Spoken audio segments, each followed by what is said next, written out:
La grotte du geek. Bonjour à tous. Aujourd'hui, comme vous avez pu le constater, j'ai bien... Mais pourquoi je suis chouette moi? Aujourd'hui, comme vous pouvez le constater, j'ai bien avancé sur la petite bête. Alors, qu'est-ce que j'ai fait depuis la dernière fois? Beaucoup de choses. Déjà, vous voyez que il y a du code qui a été mis, et il y a aussi de l'électronique qui a été faite. Alors je vais débrancher pour éviter de tout brûler parce que tout est ouvert là, et j'ai remplacé aussi le rondoudou. Voilà. Alors donc du coup, donc celui-là, il a servi à faire tous les essais, etc. Donc il a été maltraité. Comme ça, sur celui-là, je pourrais vous montrer un petit peu ce qui se passe sur l'autre. Donc j'ai fait des trous pour les vis et aussi le trou pour mettre le haut-parleur en dessous, qui se situe ici. La lumière, vous l'avez vu. Du coup, c'est toujours, ça passe par les fils ici en cuivre et ça rentre à l'intérieur. Vous voyez que ça gêne pas le son au final. Hein.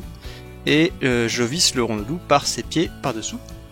Ensuite, j'ai mis donc du coup l'alimentation, l'interrupteur, le convertisseur de tension pour uniquement l'audio. Et donc du coup celui-ci, vous voyez que j'ai retiré, je vais me mettre plus près comme ça vous verrez. Donc j'ai retiré son potentiomètre et je suis venu le câbler sur un potentiomètre extérieur qui est ici et qui est relié ici en haut au niveau du volume. Donc du coup j'ai mis le volume ici, une petite flèche vers le haut puis un bouton. Et j'ai imprimé le bouton qui est hyper stylé. Donc en fait ce que j'ai fait c'est que, je vais mettre de très près, vous allez bien voir comme ça. Donc j'ai fait une impression de 3D avec un creux et je suis venu remplir de poussière de cuivre que j'ai rempli de glu pour que ça fasse une résine un peu. Et ensuite j'ai poncé le tout pratiquement à un demi-millimètre pour arriver à rattraper le cuivre. Donc ça fait des aspects brillants comme ça. Et puis je l'ai poncé avec du grain de plus en plus fin et je l'ai fini sur une feuille de papier pour le lustrer comme ça et ça rend très bien. Du coup j'ai fait pareil pour la lumière, donc j'ai fait un petit soleil, très mignon. Et ça j'aurais plus que à la dernière minute, hein, parce qu'il faut les coller. Après ça se retirera pas. Les mettre ici là-dessus. Là par contre j'ai eu un problème. Ça se voyait pas du tout à la pression, du coup j'ai mis du crayon noir par dessus, mais c'est pas forcément le truc le plus propre de l'année, mais bon ça ira. Et pareil pour le bouton off, mais ça se voit très bien. Voilà, et ici vous voyez que ça s'intègre bien dedans, enfin voilà c'est vraiment pas mal quoi. C'est un projet très propre, même si ça m'a pris pas mal de temps. Malheureusement j'ai pas pu tout filmer parce qu'il y a des choses qui sont un peu longuettes, et puis surtout que j'ai une deadline très serrée, en l'occurrence c'est demain pour aujourd'hui, enfin le jour où je tourne. Hein. Et quand je tourne une vidéo, je mets à peu près 2 fois plus de temps à faire quelque chose que quand je ne tourne pas. Du coup je préfère accélérer un peu et puis tourner un peu moins. Alors du coup au niveau de ce qu'il y a en dessous, donc du coup là ici on a la carte de contrôle avec deux interrupteurs, deux boutons pardon, qui sont connectés sur la carte principale et deux potentiomètres. J'ai rajouté également un transistor bipolaire NPN en sortie, donc sur la masse de la série de LED, avec une petite résistance qui est de l'autre côté, et ce fil là donc du coup vient de la carte mère, et c'est ce fil là qui va driver l'allumage ou l'extinction des LED quand on appuie sur le bouton on-off. Par contre la puissance lumineuse c'est le circuit que j'expliquais avec le driver linéaire. Ensuite j'ai donc du coup fait la carte, j'ai dû rajouter quelques petits trucs par rapport à ce que j'avais marqué dans mon schéma. Regardez, j'ai des pattes pas coupées. Ça c'est des oublis ça. C'est ce que j'ai fait tout à l'heure, donc du coup je vais couper en live. Et donc du coup qu'est-ce qui se passe avec ça? Eh bien j'ai eu énormément de problèmes avec cette carte. Comme vous pouvez le constater, ce n'est plus le même ESP8066 que j'ai. Et la raison est très simple, je l'ai brûlé. En fait ce qui s'est passé c'est que j'ai oublié de câbler le feedback du régulateur linéaire, et du coup il m'a balancé 12 volts sur le SP qui a complètement brûlé. Tout le reste a résisté, donc ça c'est cool. Par contre j'ai changé le SP, j'ai changé le régulateur linéaire sur la carte, mais en fait c'était l'adaptateur liaison CI qui n'allait plus, donc du coup autant changer de carte, c'est beaucoup plus simple, parce que je pouvais plus programmer ma carte, donc ça servait à rien quoi. Ici, donc du coup, alors c'est un petit peu tout sale, tout serré, on voit pas grand chose, hein, mais on retrouve les éléments principaux. Donc j'ai l'ESP qui est volant ici, qui est relié sur cette carte là avec les deux MOS pour faire comment dire ça, l'inverseur logique. J'ai juste changé 2-3 trucs sur les MOS, j'ai mis des résistances dessus pour éviter que si je laisse à 1V5, ils soient tous les deux commutants. Donc pour ça c'est simple, hein, j'ai juste relié chaque MOS, enfin j'ai juste fait un pont de diviseur, un double pont de diviseur, avec au centre mon entrée, ensuite une résistance de 100 ohms, la gate d'un MOS, et une 150 ohms pour la décharger de chaque côté. Voilà. Donc je pense pas qu'il y ait besoin de schéma, si jamais vous voulez j'en ferai un. Voilà. Ensuite j'ai rajouté salement des diodes ici pour réduire la tension d'entrée. Parce que lui il chauffait un petit peu trop vu que c'était du 12-13 volts en entrée. Là comme ça je retire 4 diodes, donc presque 4 volts quand ça charge un peu. Donc ça chauffe un peu moins. C'est vraiment prototypage dégueu, mais au moins ça fonctionne. Ensuite j'ai rajouté aussi 2 pull-up qui sont ici derrière et qui en fait servent à aller connecter les boutons qui sont au fond. Tout simplement je les ai pull-upés, puis les boutons ils relient à la masse leur signal. Voilà. Comme ça on est tranquille, c'est très stable comme signal et au moins ça ne bouge pas. Et comme ça, pas besoin de gérer de pull-up à l'interne du software, parce que des fois ça marche pas, enfin, au moins on est tranquille. Voilà. Et donc du coup, au niveau architecture, donc c'est toujours le régulateur linéaire qui fournit du 5 volts, et lui qui fournit son propre 3 volts 3. Je voulais pas fournir 3 volts 3 directement, tout simplement parce que lui chauffait déjà pas mal, alors j'ai pas voulu augmenter sa chauffe. Voilà.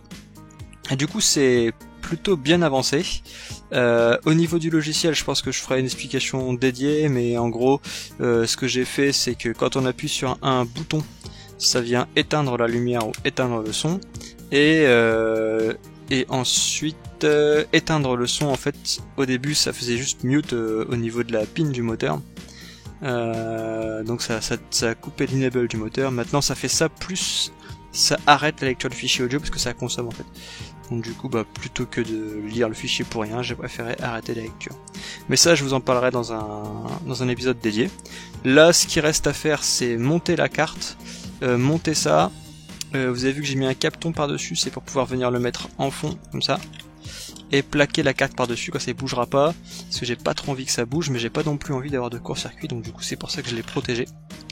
Et ensuite au niveau chauffe, c'est ce composant là qui chauffe le plus de loin, donc du coup je mets pas lui en dessous de lui, j'ai pas envie qu'il se prenne toute la chaleur dans la tronche. Voilà, du coup j'assemble ça et puis on va pouvoir se servir de cet appareil et coller les boutons enfin pour la dernière étape avant la livraison.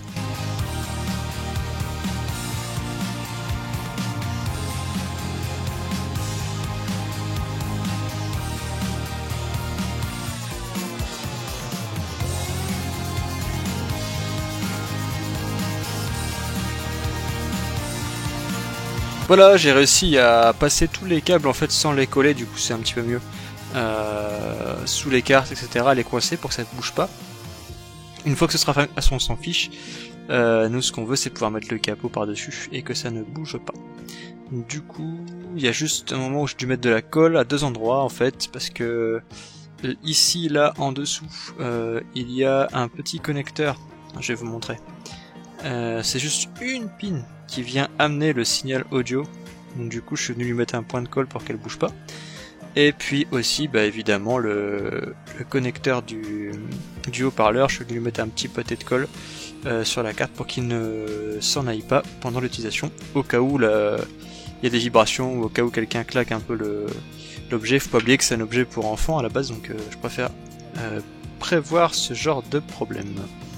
Du coup voilà, il n'y a plus qu'à remonter et on pourra enfin faire la petite touche finale et coller les boutons. Vous voyez que ça peut tomber.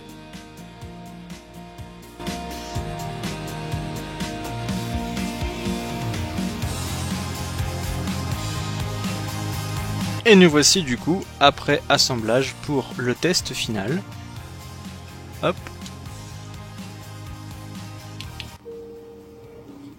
Ça fonctionne toujours. l'audio aussi. Et on va pouvoir monter les boutons. Du coup, pour monter les boutons, ce que je vais faire, c'est que je vais regarder le max et le min de chaque bouton, mettre au milieu. Pareil de l'autre côté. Max, min. Hop. Et maintenant que je suis au milieu, je vais coller les boutons. C'est pour ça qu'ils ont cette forme particulière en fait. Si les boutons sont de cette forme là... Ah, j'arrive pas à zoomer dessus. Voilà. S'ils ont cette forme là, arrondie comme ça, c'est parce qu'en fait, comme ce sont des petites pièces, et qu'elles vont uniquement être collées sur les potentiomètres, je ne veux pas qu'on puisse les attraper. Donc du coup j'ai fait des formes arrondies pour qu'elles soient plaquées contre la plaque et qu'on ne puisse pas les attraper avec des petits doigts qui essaieraient de manger un petit peu tout ce qu'elles trouvent. Je sais pas si vous me suivez. J'ai pas envie d'avoir un bouton de veilleuse dans le ventre de ma nièce. Du coup je peux mettre en place pour qu'on voit un peu ce que ça va donner. Voilà, c'est plutôt pas mal.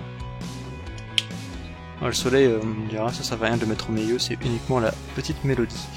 Du coup, pour les retirer, hop, faut que je passe par dessous. Et il n'y a plus qu'à coller, et ce sera terminé. Voilà, du coup, maintenant c'est terminé, j'ai attendu un petit peu que ça sèche. Ça fait légèrement foncer l'intérieur des boutons, mais bon, de toute façon pour le soleil ça rend bien. Et pour la musique aussi, c'est pas dégueulasse. Il me reste plus qu'à faire le test final. Je l'ai déjà allumé.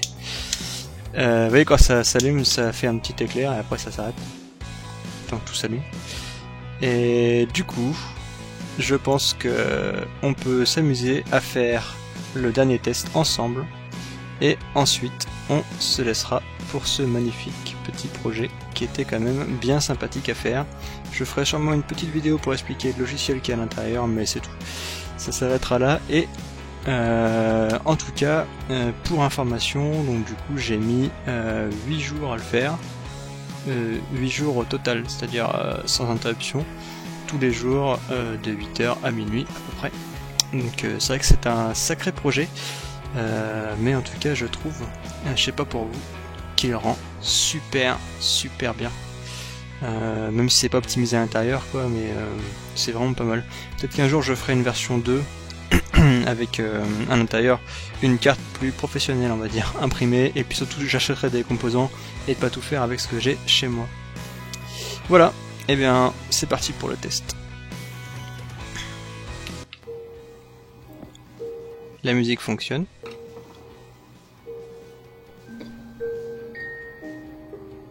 Le bouton volume fonctionne. Et la lumière.